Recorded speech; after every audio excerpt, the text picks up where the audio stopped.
have Christina in here. Awesome. I'm excited to start this chat with you guys. Let's see if anyone else trickles in. For anyone who might be here that I can't see because you're not actually logged in, I just want to say welcome. I'm so excited to have you here on this journey, and I'm really excited to dive into all this climate optimist chatting with you guys. And I bet if you've never heard the term climate optimism before, you are wondering what the freak is going to go down here, but we are about to cover all of that very shortly. So let's just see if we give a couple more minutes for people to go in here. And I want to take this time to give a shout out to Pildora Live, which is a new platform with a lot of live streaming, cool content. And if you haven't already, you should check out what else is coming on the calendar this week. There's everything from vegan cooking to plants, to planting stuff at home, to yoga and astrology, is all sorts of cool stuff. So check it out and make sure to follow Pildora.nyc or Pildora Live on Instagram. And all right, let's see here. How are you guys doing? Having a good quarantine time, staying sane?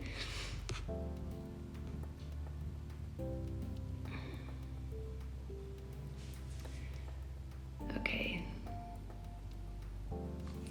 I'm gonna just go and get started so that we can dive into today's topic. And I, again, want to thank you for being here tonight and for being excited about climate optimism.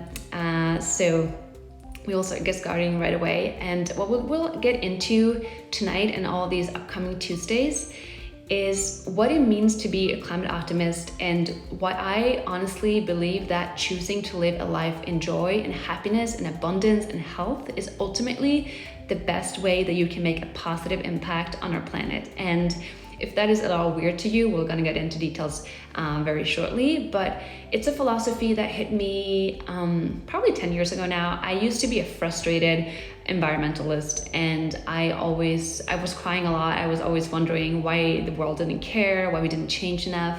It felt really hard for me to know that we were hurting the planet and ultimately should be doing better, but that the world or the society or people around me or myself wasn't doing enough to make a difference. So there's a lot of pain and frustration always building up.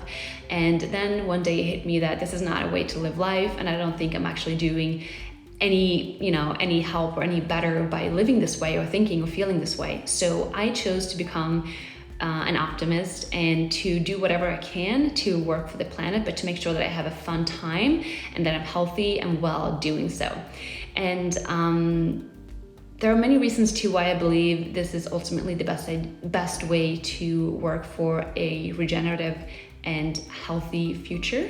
And we are going to get into that very shortly, but I want to first talk about something, hi Helena, that we're all facing right now, which is this crazy time of the coronavirus, where we are thrown off our regular schedules, we're taking out of our normal lives, and we are sort of almost forced to just reflect on what is value in life, like what do I do, why do I do these things, and ultimately what brings me happiness, what brings me joy. I have this classic example where usually my husband is in the office all day, and so I'm always by myself, working from home, being very creative, very productive. And sometimes when he would occasionally come home early to have dinner at home and not in the office, I'll almost get frustrated and to say you're not supposed to be home yet, you're in my space. And now I'm forced to not just eat dinner with him, but breakfast, lunch, and dinner. And we were both working from home in a very small space. And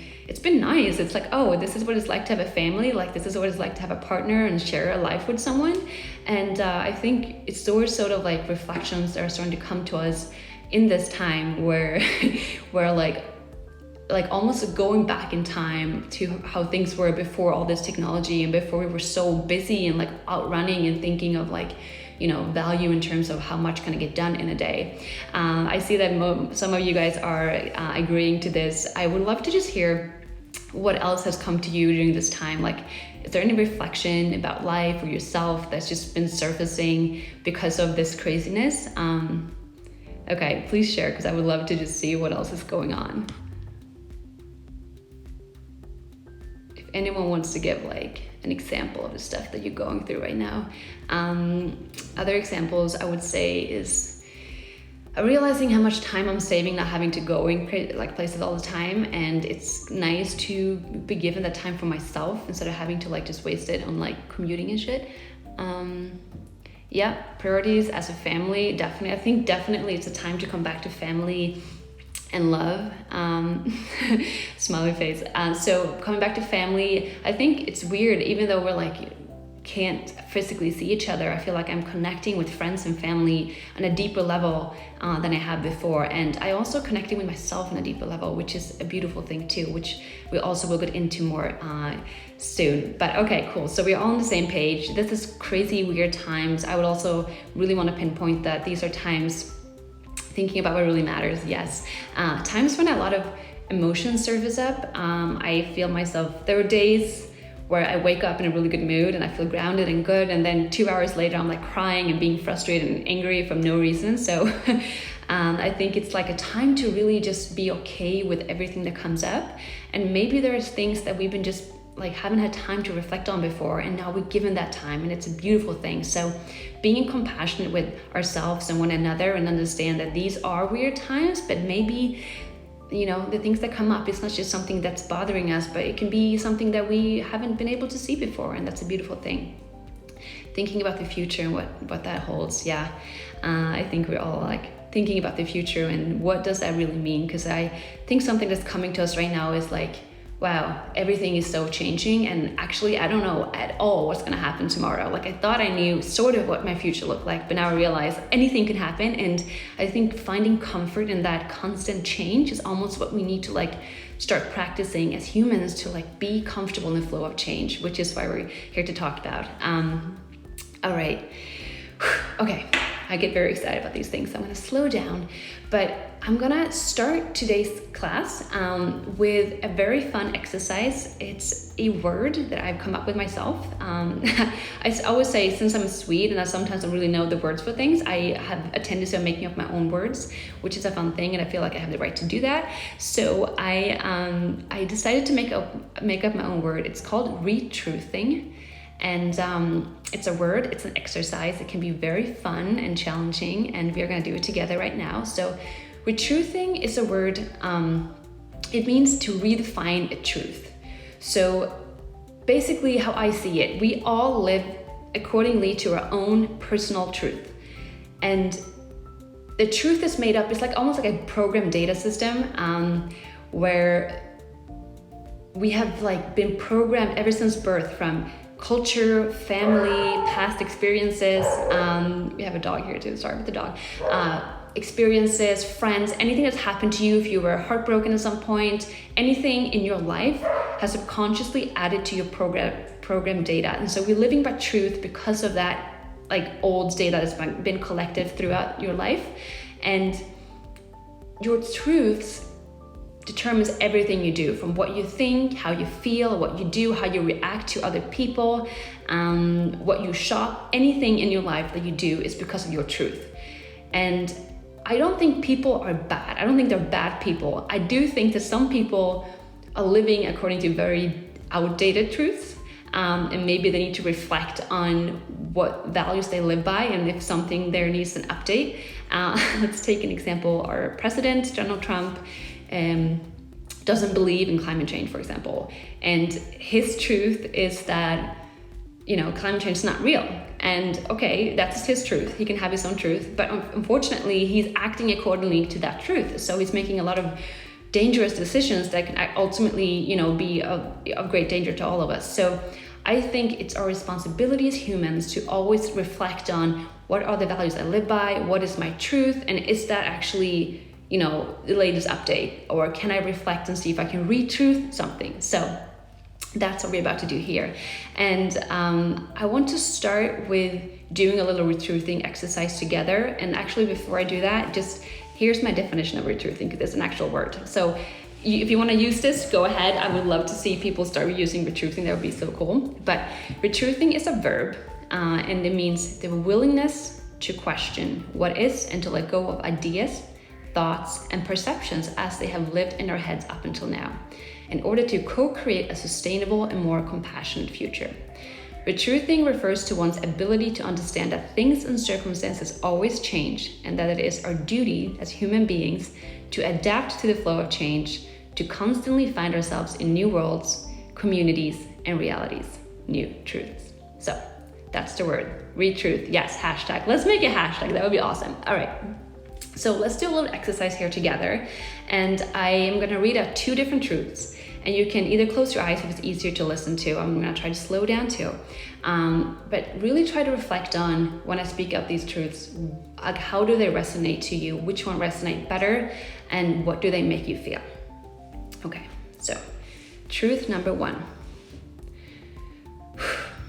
Change is hard and scary. I don't like change because it means uncertainty, the potential of failure, and unnecessary complications.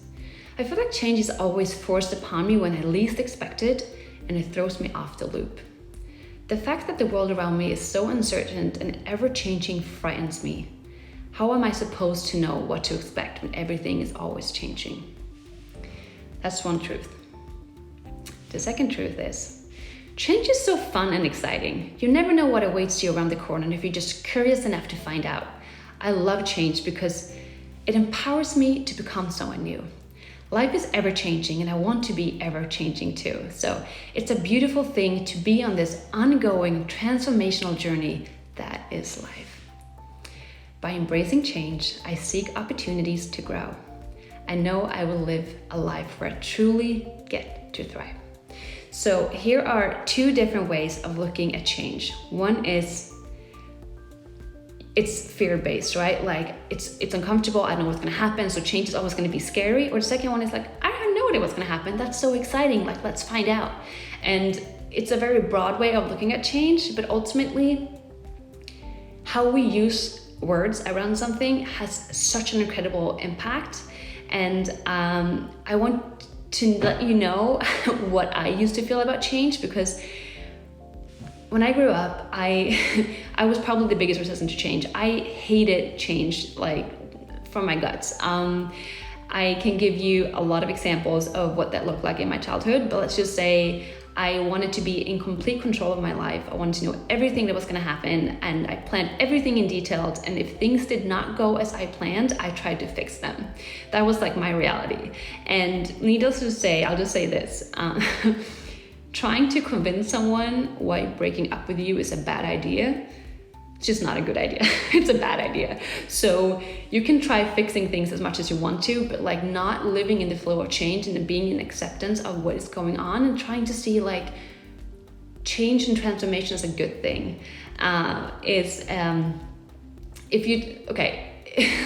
Christina's laughing. So that was me, by the way. I've been trying to fix a lot of relationships. It just did not work. But I was just really afraid of change for some reason. I hated it, and I did not want things to change upon me if I wasn't in control of that. So that was how I lived my youth. And then one day in my early 20s, I came upon this quote, and it literally changed my life forever.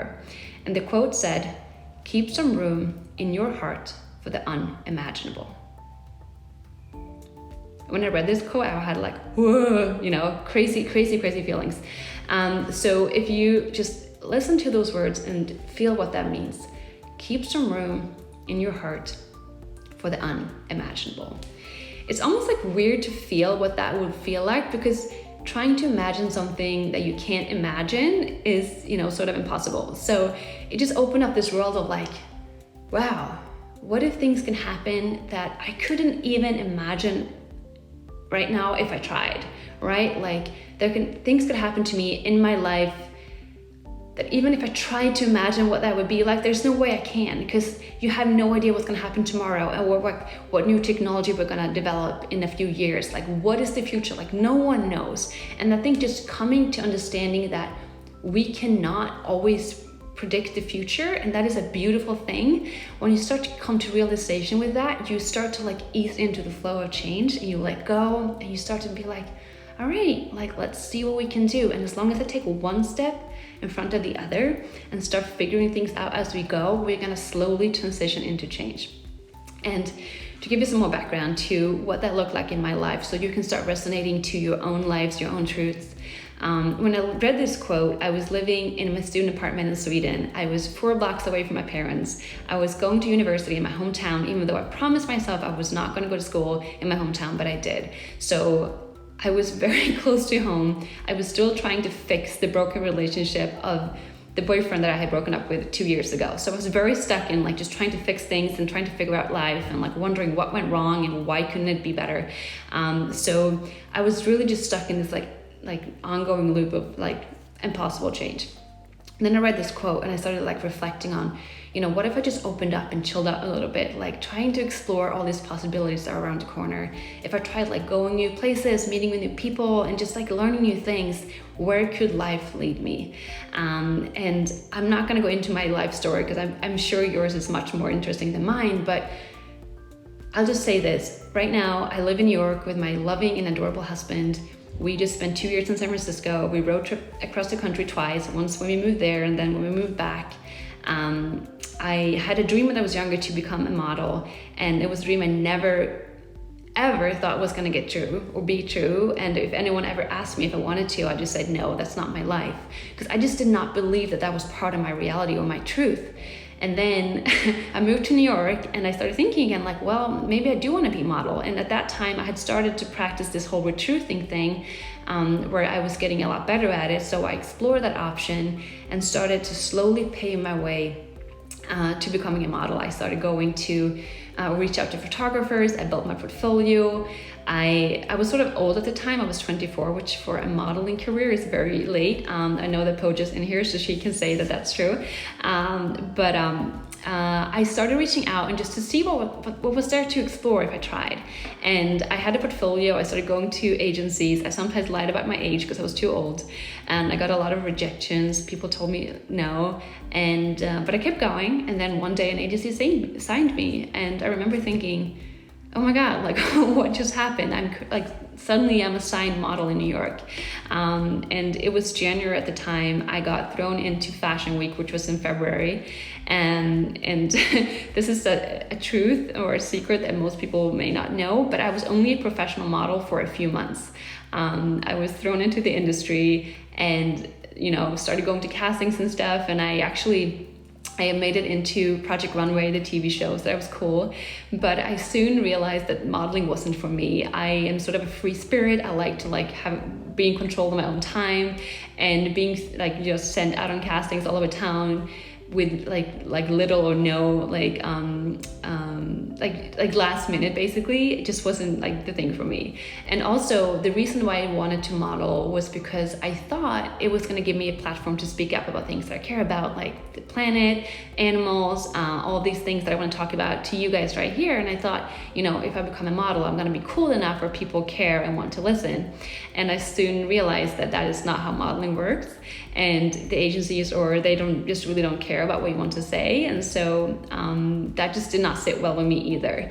And so after having modeled for a few months, I started to again look at my life and see what resonates with me. Is this the right path for me? How can I retruth this? And I have gained a lot of knowledge and insight being a model, even if it was a short time. And I started thinking about what if there is an agency out there that wants to represent models like me, that has values, that want to speak their voice and work with brands that they believe in. Turned out there wasn't. So I said, well, maybe I start my own agency, and I got connected with my current business partner, Val. Another crazy story, when we started the agency, we had never met in real life. We had one phone call, which we said, we should do this, let's make it happen. And I went back to Sweden, I learned coding, I coded our website, and we launched the website, and a week later we booked our first client. And then I remember us saying, maybe we should actually meet in real life, because here we are running a business, and we have never met. So we took the first money we ever made and we flew me to LA to stay with my business partner. And luckily we really got along well, and we've been running the business for 3 years now. So that's that story. I just want to share these stories to give you an insight of what crazy things can happen as long as we just open up and embrace all the curiosity and opportunities and everything that can come our way, as long as we just open and optimistic and in tune with the flow of change. So by the way, as before we continue, if anyone has a crazy story like that they want to share real quickly, please do, because I would love to see what else is going on in this chat room. Yeah, open up to the universe.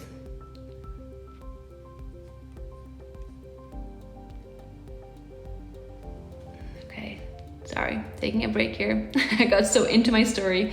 All right, so that's what we're here to do. We're here to just reflect on, what is my current reality and why is it that way? Why do I believe the things I believe? Why do I do the things I do? Why do I buy the things I buy? And it's a beautiful time to reflect on these things, because we've been, forced out of our hamster wheels. We're always like running around doing things that we used to, like just going about life in our habits. And now when we're given time to just sit with ourselves, and we almost get bored, which sometimes being bored is a good thing, because that's when you open up your consciousness to a deeper level, and you get to things that get a chance to come up, and you get to really ask yourself, okay, what do I actually value? What do I believe is, ultimately a good way of living? And am I living that way? I had similar questions come up to me when I first embarked on my plant-based journey, because I was not at all vegan before then. And, this question surfaced, and I asked myself, why do I eat animals? Here I am being so passionate about them, and why do I eat them? And I had never asked myself that question before. And the reason it came to me was I had this summer job, but I was sitting in an iron factory all summer, vacuuming iron powder in this heavy, wet suit, and it was so boring and so hot. But I was bored enough to get these things come up for me from inside. And so, it's really, really, see, Christina said that's how I started Pildora. That's awesome. When things come to us, we need to really respect the questions that arise from within, because they are just in tune with your deeper knowing that there's something there you want to untap. So this is a beautiful time to do that, to really start reflecting. And I also want to say that once opening up to the deeper parts of yourself can be sort of scary for some, especially since we're so used to always, a constant flow of outside information and other people's opinions, and so much stimulation all the time from social media, from news, from friends. I do this myself sometimes too, but how many people don't wake up and the first thing they do before even waking up and finding yourself in your own body, you turn to your Instagram feed or social media and you get bombarded by everyone else and their opinions. And not saying their opinions are bad, there's so much positive and empowering information and inspiration out there. So it's a beautiful tool to use to engage one another, but it's impossible almost to listen to your own truth until you give yourself that space. So really taking time to move away from the outside world and put that on pause. I usually, or always actually, I always put my phone on airplane mode before I go to bed, and I never turn it back on until I feel ready. So I usually get up, I go for a walk, I sit and journal for a little bit, I give myself space to find myself in my own truth, in my own body, until I let the world keep come flashing back in. Because if I don't, I just feel so distracted and disoriented and just not in tune with myself. So yeah, airplane mode. It's it's a lifesaver. I don't know how people don't do that, but if you had never tried, I would really encourage you to just try to put your phone away for a little bit and sit with yourself and see what comes up, and understand that could be scary, because getting to know yourself is sometimes really terrifying, and it's hard to sometimes trust your own truth, because we are so used to always getting reassuring from other people or acceptance from other people, but I think we are getting better in these times to really trust ourselves. And also literally there's no FOMO to be had right now, because there's nothing going on. There might be cool TikTok videos and stuff out there, but besides that, no one's doing anything. So it's a really great time to just take some time with yourself. Okay, so now when we've discovered that, we can retruth our worlds, we can retruth our own personal lives, how does this relate to the world at large and to climate change, which is ultimately what we're here to talk about? And it's a really good question, but I think maybe you have started to realize how this all is tied together. And the thing is this: when we talk about climate change and global warming, the story we've told ourselves is that it's time to panic, right? Like we have about 10 years to figure this out, and after that we're gonna find ourselves in an inevitable disaster. And honestly, even though we can see images of someone, you know, where towns are underwater or where weather storms are just taking over, whatever the future might look like if the scientists were to have their say, is nothing short by, I don't know, like just thinking about what the world could look like if we don't do something about climate change. It's really scary. I don't even want to go there. However, that is the truth that we are continuously told. And whenever I talk to people about climate change, the most common response I get is like, I don't think we have this. Like, I honestly think it's too late. Like, there's nothing we can do. Like, I want to be optimistic, but to be honest, I don't think there is anything we can do. And it's scary to hear that. It's scary to think that that is how people feel. And I think it's really, really time that we start telling a different story, that we start telling ourselves that there is optimism, there is a chance to get this right. And especially since we have all the science, all the technology, all the knowledge we need to reverse global warming. There's a book called Drawdown, which is a list of 100 solutions on how to reverse global warming and tackle climate change. It's a very optimistic book. It's my Bible. And all we have to do is start putting all those solutions in place so that we can head for a thriving and regenerative world. So to say that we cannot do this is just completely wrong. What we need now is people to understand that, you know, we can do this, and the sooner we can start planting seeds of hope and planting seeds of action and starting to head into a world where we allow ourselves to feel good, where we allow ourselves to be excited, and to ultimately, what I believe, to say this is the most exciting time ever to be alive, because it's a time where we get to come together, not as a country, not as a race, not as a gender, nothing like that. We get to come together as a world, all of us, and we can work collectively to head for a thriving future. So climate optimism does not mean that you live in denial. It doesn't mean that you're delusional or that you know, not being realistic. We are the most realistic people out there. If you're a climate optimist, you see things exactly for how they are or for what they are, and then you tell yourself, okay, this is the reality, I know that, but knowing that, what can I do to muster the most power within me and the most optimism so that we can head into a different future, right? And the thing is this, there is no way we can imagine the disaster that's upon us. There's no way we can even imagine what the world is going to look like in 10 years if we don't do anything about climate change. But in a similar way, how we cannot imagine that future, we also cannot imagine the amazing future that we could potentially head into as long as we start working toward that future. So it all comes back to our ability, to our willingness to be in the flow of change and to understand that I have the power right now to choose how I want to see myself, and to practice retruthing and always reflecting on, what do I believe in? What do I think is right? Are my actions aligned with my values? And if they're not, how can I be better at actually shifting them and practicing a new truth so that I can build upon a different self and ultimately a different world? Sorry, I have neighbors. Okay, yes, you guys agree. If I'm not being clear, because I can get out there with all this stuff, please let me know. Just getting a check here that you agree. Okay, so are you on board on the mission of becoming a climate optimist? Do you understand the power and the importance in choosing to have light? Okay.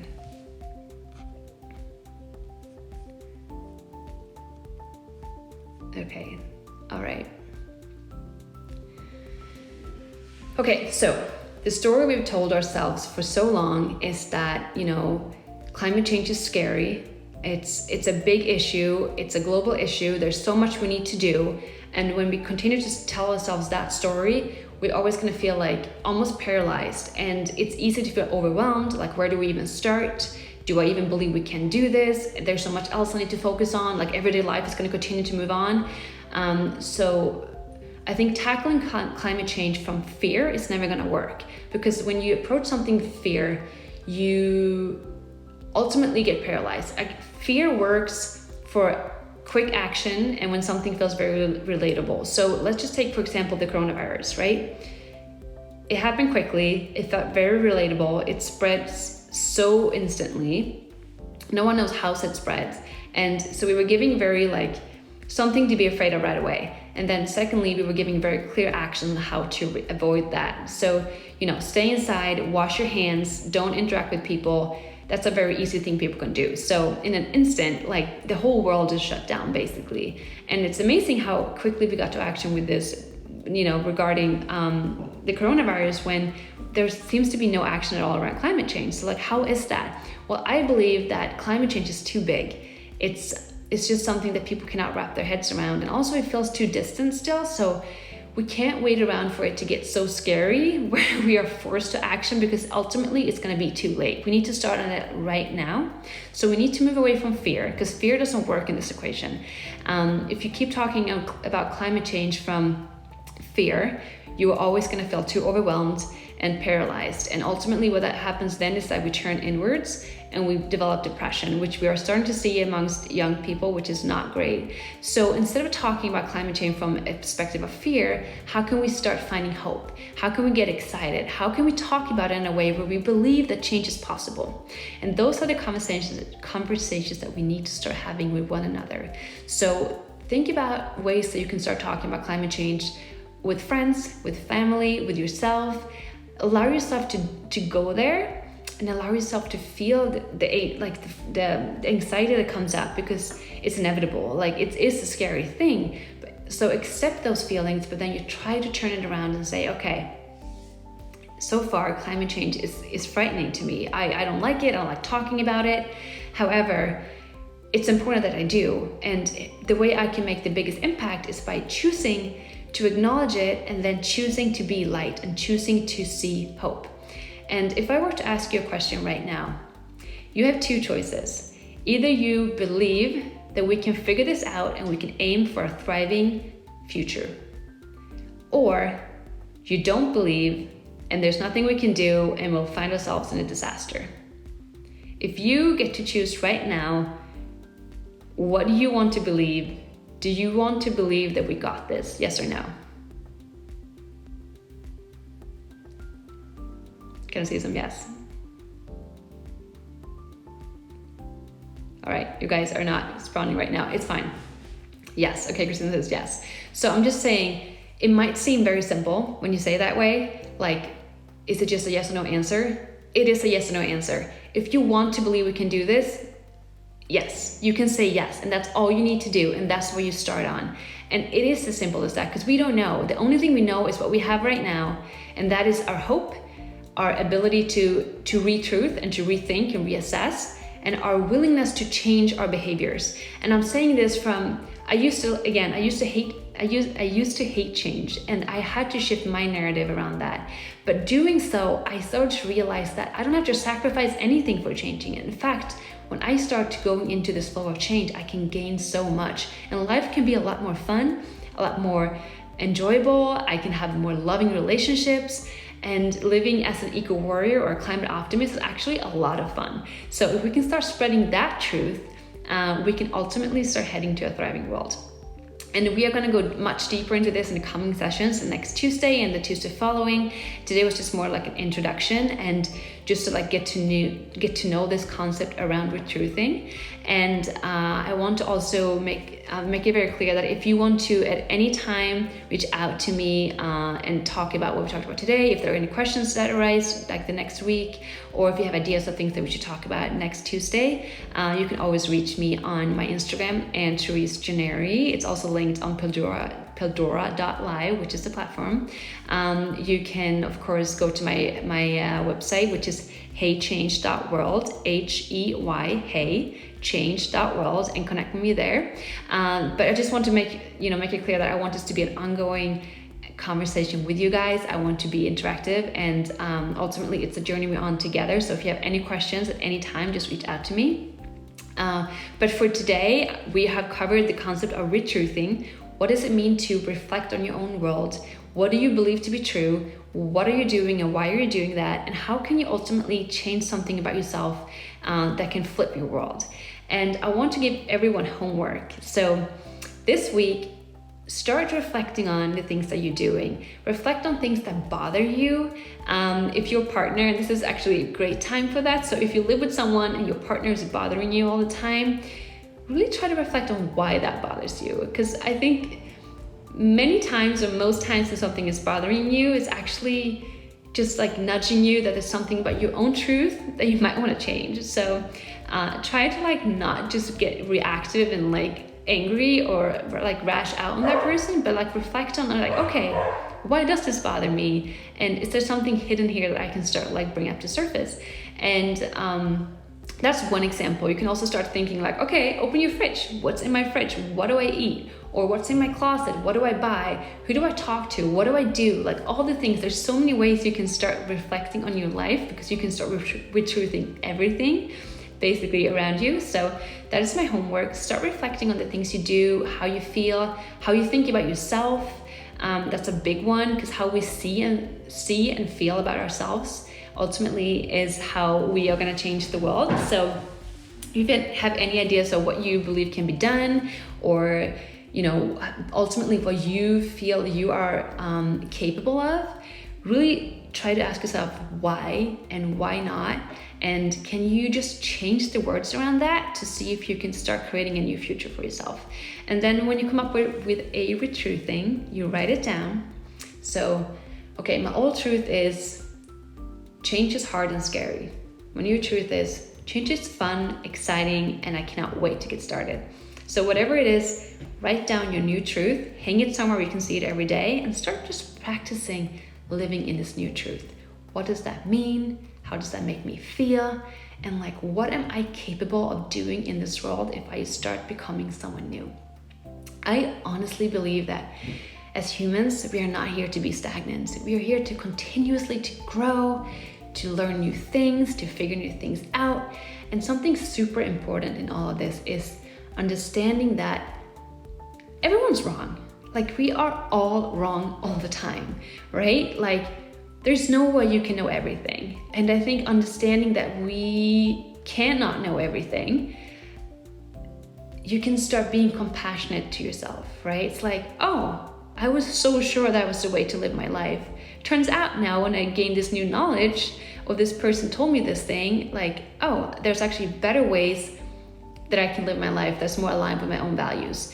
And I think once we start to understand that everyone is wrong and it's okay to be wrong, we can be more compassionate to ourselves and to each other. And we can stop being so damn stubborn and always say, like, I feel like sometimes we're just protecting ourselves, right? It's like, oh, I told myself I was gonna do this and now I need to stick to that, because otherwise I waste all this time or like investment or whatever. But like ultimately just be in the flow of change and say, oh, I was wrong, that's too bad. But I can be better moving forward. So just letting go of that, letting go of control. All these are very scary things. I know it's easier said than done, and this is a practice. But I think the more we can practice this and just being okay with everything. And again, it's a great time for that, because we have no idea what's gonna happen tomorrow. Who knows when we're gonna go back to normal? Who knows what I'm gonna eat for dinner tonight? It's like everything is just so uncertain and very uncertain at the same time. But I think just practicing being in flow, practicing having faith in yourself, and like whatever you tell yourself you'll do, you'll figure it out. And slowly we can start heading into different futures. So let's take this time as an opportunity to practice building new foundations for a different world, for a different future, and start understanding that whatever you tell yourself has incredible power. And once you start changing who you are and the stories and the truths that you tell yourself, you will start planting seeds, and you are gonna impact people around you. And inevitably, your whole little universe is gonna grow and expand. And it's really exciting to see how people start changing around you as well. And like, you don't have to preach. Like, preaching is not the answer. Installing fear is not the answer, because when you do that, people close their ears. Like, they don't wanna listen, they don't wanna see. The way to do this, and ultimately I think the fastest, most scalable way to tackle climate change and head to in a different world, is to start to be light and practice that light every single day, and that light will spread. And I'm gonna end this with a quote that I totally love. And it says, "A candle loses nothing from lighting another candle." Meaning, if you choose to be light, all you can do is spread more light. And by lightening light in other people, you're not going to get dimmed down. You can all just be like lit together. And the more light we have around, soon enough, we're going to have a light room, right? So think about that. Practice being the light, practice being compassionate with yourself, and start with truthing your stuff. I also would love to hear your truthing. So if you come to some new insight this next week, please send them my way. I can either keep them to myself, or if you want to, I can share them here next week, either anonymously or with your name attached to it. I would just love to inspire each other or one another here, and empower each other here to head into different walls, and to understand that we're all on this journey together. So if you want to share, if you want to interact, please do so. And I cannot wait to hear what you guys come up with. And before I finish off here today, I've been talking a lot. It's so weird to talk to myself almost. I know you guys are listening, but it feels really strange. So is there any questions you have? Any thoughts that come up now? How do you feel right now?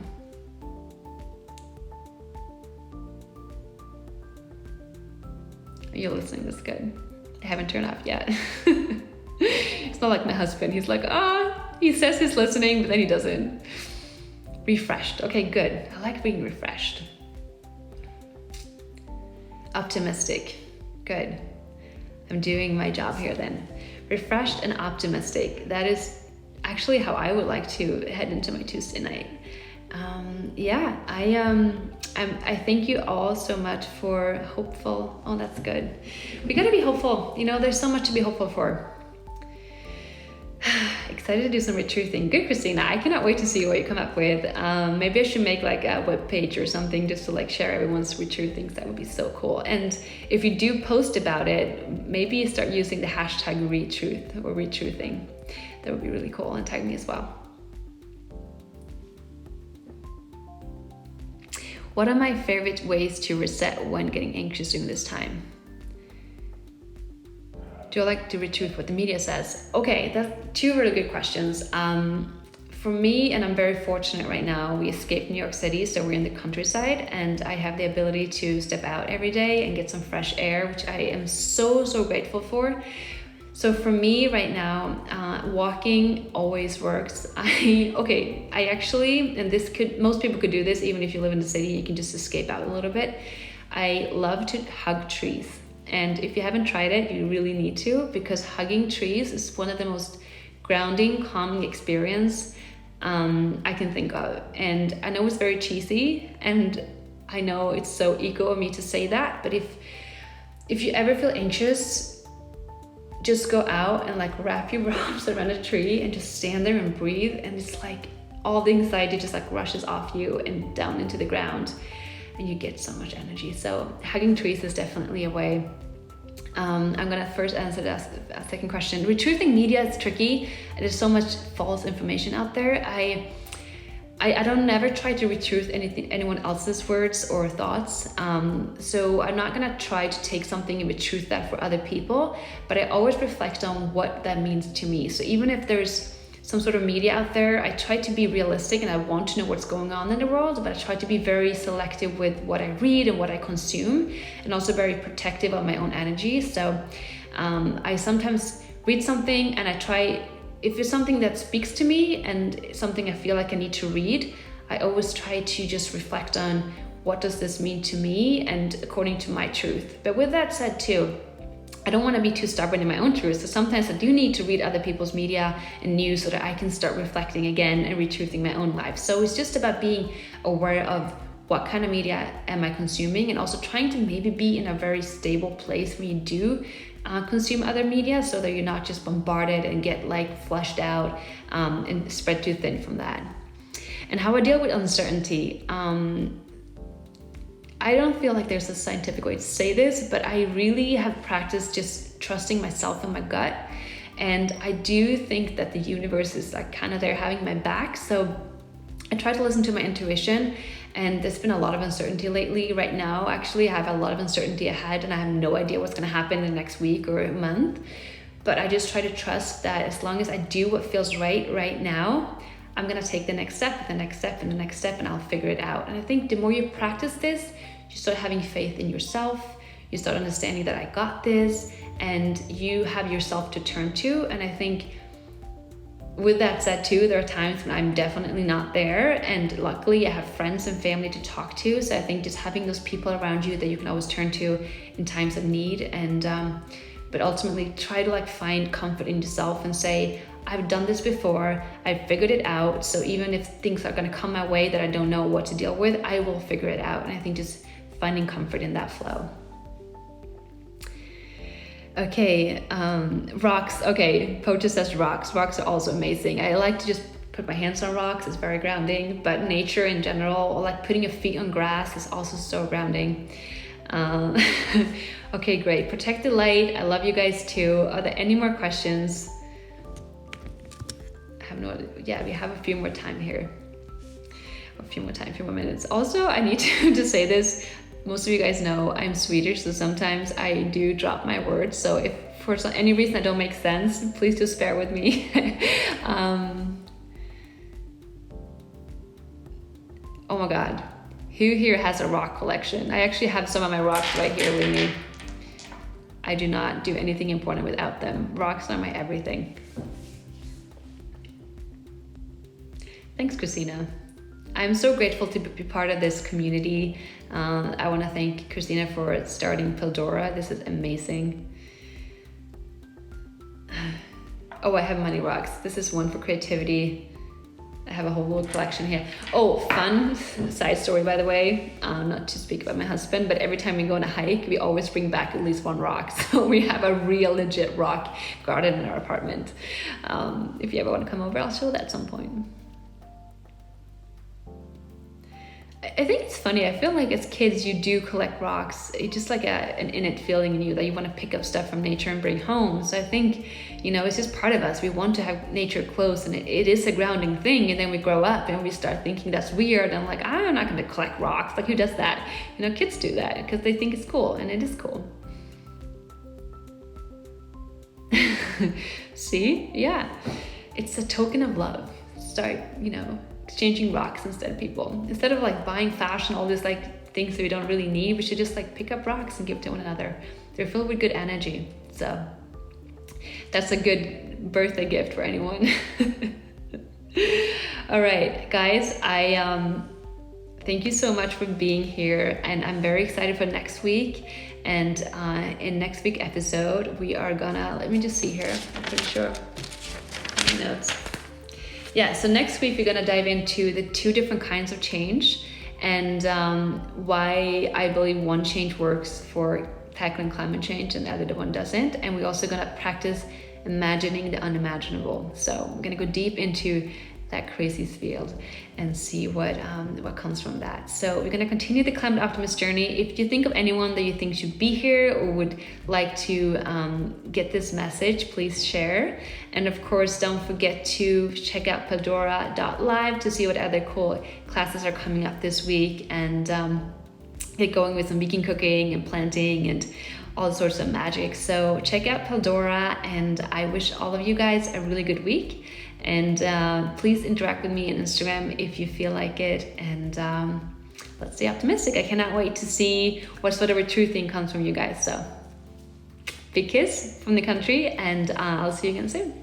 If you enjoyed that video and want to watch it live, head to www.pildoralive.com to get your free membership today and join us in daily live classes surrounding sustainability, mindfulness, and positive environmental impact. And don't forget to subscribe to this channel. Thanks so much for tuning in. Have a beautiful day. Bye.